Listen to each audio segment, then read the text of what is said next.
Hello everyone, greetings to all my viewers and especially to the corporate sector who actually is sharing a bond with the NGO Mission Deep.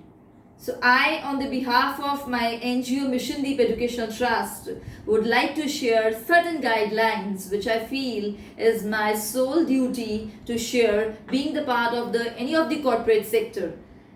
So every time government is adding on certain things so that the workplace, its ethics and the rights of women are more secured. Why I am recording this for you? I am recording this for myself, for my team, for my staff members and for other, you can say, corporate sectors, so that we can do our duty in a better form. Vishakha guidelines, that's what the main theme I'm going to talk about. Vishakha guidelines against sexual harassment, which is laid by the government. And here I go. I have got a heap of pages, but don't worry, I will not read heap of pages for you because these were certain important things that is from the guidelines the Supreme Court has given. So I would not like to add even a single word from my side. I would like to read exactly the core statements of our Honorable Supreme Court. So before I go ahead, I would like to make it clear that please try to listen to it, be patient, and nothing extra will speak. It's only what we need to know to run our work, to run our brand in a better way. So here I go. Vishakha guidelines against sexual harassment at workplace. Guidelines and norms laid down by the Honorable Supreme Court in Vishakha and other states of Rajasthan and many other states under the section 384. That is Supreme Court 384 section they have done. Now, what exactly the Vishakha guidelines are? In this very regard, to the definition of human rights in section 2D of the Protection of Human Rights Act 1993. Taking note of the fact that present civil and penal laws in India do not adequately provide for specific protection of women from sexual harassment in workplace, and the enactment of such legislation will take considerable time because we need a safe place for the women to work. So here I go. What exactly is the definition? For this purpose, sexual harassment includes such unwelcome sexually determined behavior, whether directly or by implication, as number 1, physical contact and advances, a demand or request for sexual favors, sexually colored remarks, showing pornography, any other unwelcome physical, verbal or non-verbal conduct of sexual nature. So these are something statements or guidelines or the principles, all the sectors which contain the working of women, it has to follow these guidelines.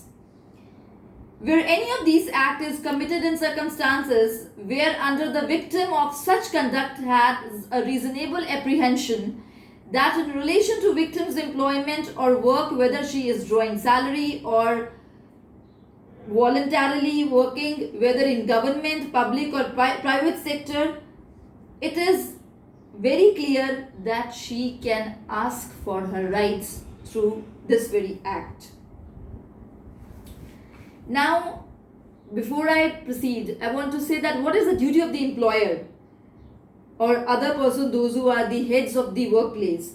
It shall be the duty of the employer or the responsible persons in workplaces or other institutions to prevent or deter the commission of acts of sexual harassment and to provide the procedures for the resolution, settlement or prosecution of acts of sexual harassment by taking all steps required. So this is very important that where females are working, whatever the ratio is existing, the main person who is leading that company, who is leading that brand, who is leading that very workplace has to be very clear that such guidelines are cleared and be mandatory both for the females as well as for the males, so that the system is maintained in certain balance. So I proceed without talking much, but will just come to the points. All employers or persons in charge of workplace, whether in public or private sector, should take appropriate steps to prevent sexual harassment. Without prejudice to the generality of this obligation, they should take the following steps. So what are the steps that we need to take? Express prohibition of sexual harassment as defined above at the workplace should be notified, published and circulated in appropriate ways.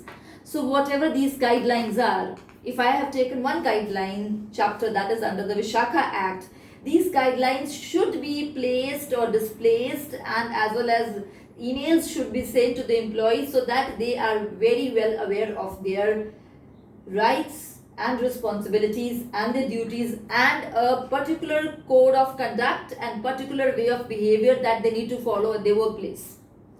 The rules and regulations of government and public sector bodies relating to conduct and discipline should include rules, regulations prohibiting sexual harassment and provide for appropriate penalties in such rules against the offender.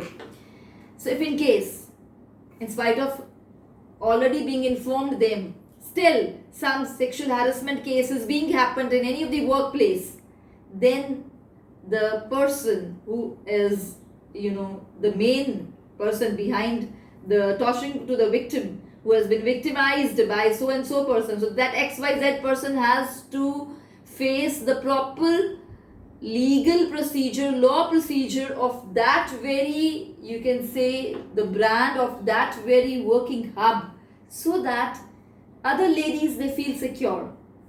It is up to the government norms.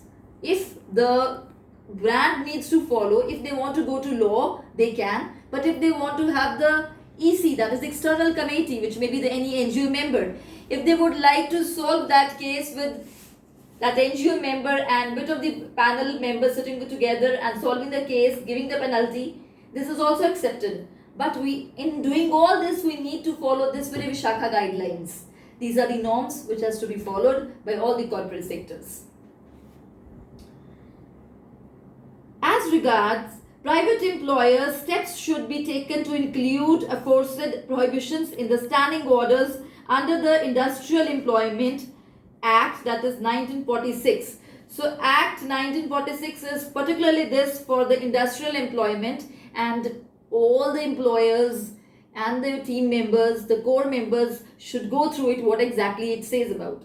I can just give you the clues because I am the NGO party to my few of the good brands and few of my the working hubs, and I really want that it should create a better environment for the females to work, and I should do my duty while providing certain, you can say, tidbits of these guidelines by sharing with it you. Fourth point is appropriate work conditions should be provided in respect of work, leisure, health and hygiene to further ensure that there is no hostile environment towards women at workplace, and no employee woman should have reasonable grounds to believe that she is disadvantaged in connection with her employment. Yes, the environment should be at ease for women. It doesn't mean that we need not to take work from women. I am a woman. I am being the voice of women. But I say that women can do a lot of work. They handle their homes. They can handle the industry also. But please don't mark extra comments while they are working, while they are trying to do something new. Don't grill them with your all, vulgar remarks or with all the teasing remarks. This comes under the Vishakha guidelines that strict action should be taken by the employer for so and so team members, whosoever committed.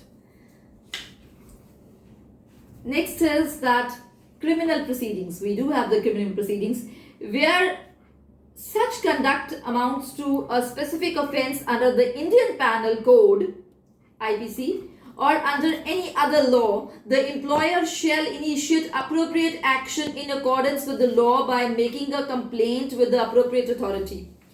In particular, it should ensure the victims of witnesses are not victimized or discriminated against while dealing with the complaints of sexual harassment.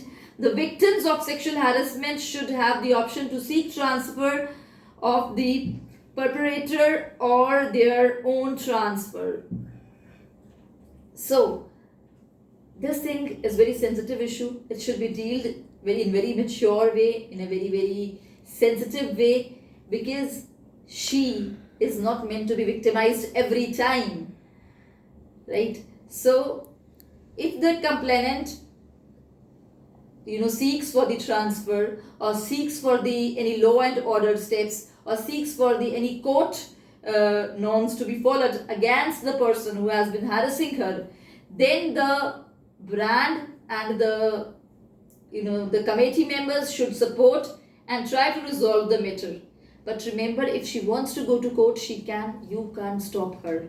It is only if there is an internal settlement between the EC, that is the external committee, as well as the team members of that very company, that the matter is resolved within the walls of that very campus. But remember, harassing women this time, the present era that is going on, is very dangerous for all the men. So please don't try to grill women. You will be badly grilled according to the norms and rules that have been, the guidelines that have been followed by the Honorable Supreme Court under the name of Vishakha Guidelines. And if you want to cross-check, you can always, please, on Google is always there to help you out. Now, what would be the disciplinary action? Where such conduct amounts to be misconduct in the employment as defined by the relevant service rules, action should be initiated by the employer in accordance with those rules. So if such thing happen, the employer has to take some disciplinary action. It should not be rafa dafa kar do. It should not be ignore it. Some solid action should be there and proper file should be made, so that if an inquiry is set up, first of all, inquiry has to set up, and then all the details have to put up at every inch of the matter, so that we could know all the pros and cons of the case in solving it. What is the complaint mechanism in this case? Mechanism should be created in the employer's organization for a redress of the complaint made by the victim. Such complaint mechanism should ensure time-bound treatment of the complaints. And very important thing, there should be a time-bound treatment. It's not that it's been 3 months back you have made a complaint and still no action has been taken. No. Then you have the full right to talk or to your NGO party to inform that this was the complaint which has been filed from past 3 to 4 months and still no disciplinary action has been taken. Otherwise, the people over there, those who are the in charges, those who are the heads over there, they should make it very sure and ensure it that the steps should be taken on time, so that no delay is there to get the justice, at least for the women rights and for their better work in the future. Now, what is a CC? That is the complaint committee. The complaints committee should be headed by a woman. This is the first rule. The complaints committee should be headed by a woman, and not less than half of its members should be women. Further, to prevent the possibility of any under pressure or influence from senior levels, such as complaint committee should involve a third party, either NGO or other body who is familiar with the issue of the sexual harassment cases. So this is the norm which government has provided. It has to be followed. Once the internal committee is there, you make a committee, so and so panel members are there to solve it. But then one member from outside could be an NGO member to be the part of it, so that the final decision is taken and the decision be unbiased, because that third party, the person who's coming from outside, from NGO, is actually being responsible for listening to both the groups and then making any certain decision. So this is where our role comes. This is where my role comes, that to be very sensitive in the work that we have to pursue and to listen to both the parties before giving the final decision. The complaints committee must make an annual report to the government department concerned of the complaints and action taken by them. So we should, even if I or any member of the internal committee wants to see ki last year same case happened or 5 years back same case happened. So what were the procedures? So everything should be, put up in record and well maintained, so that it could give us good lessons and could give us better guidelines to pursue the similar case but with better perception. Then workers initiative. What are their initiative? Employees should be allowed to raise issue of sexual harassment at a workers meeting and in other appropriate forum, and it should be affirmatively discussed in employer and employee meetings. Please don't snub the voices, those who are suffering. Allow them to come up with their words, because one way or the other, if these grudges gonna pile up, it will be a big blast that will create a difficulty for everyone, even for the individual who is suffering. So I appeal that, I don't say victim, but any individual, it may be that I only, but please raise a voice, share it with your authority. And raising a voice doesn't mean that to raise a slogan. It doesn't mean to make a group and have a discussion. I don't believe in it. Please don't go into the discussions and gossips and hearsays. Usne ye bola.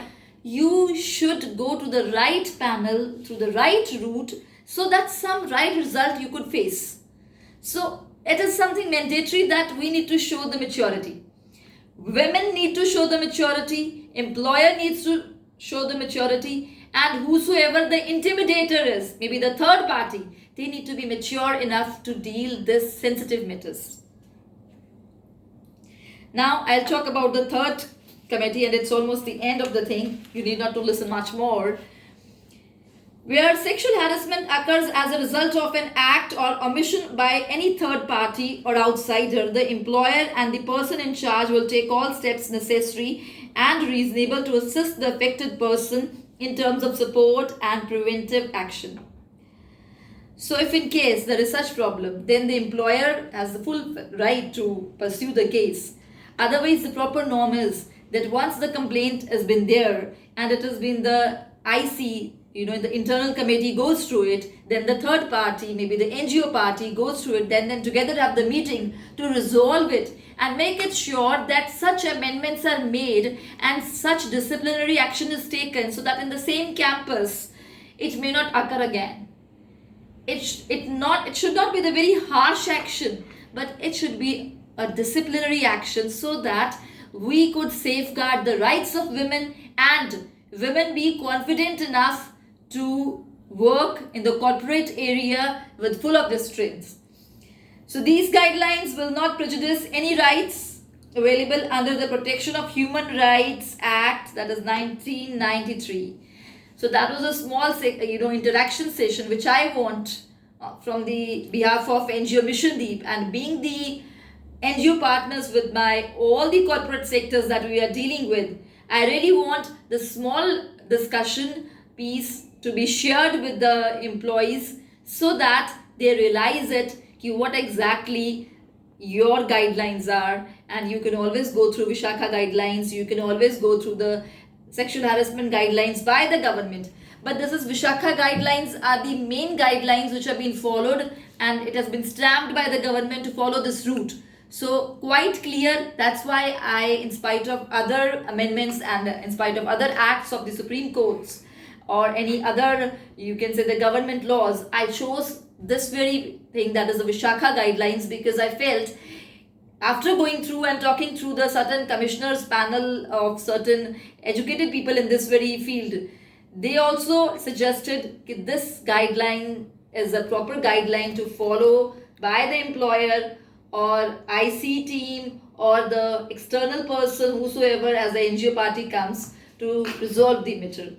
So thank you so much for listening to this, and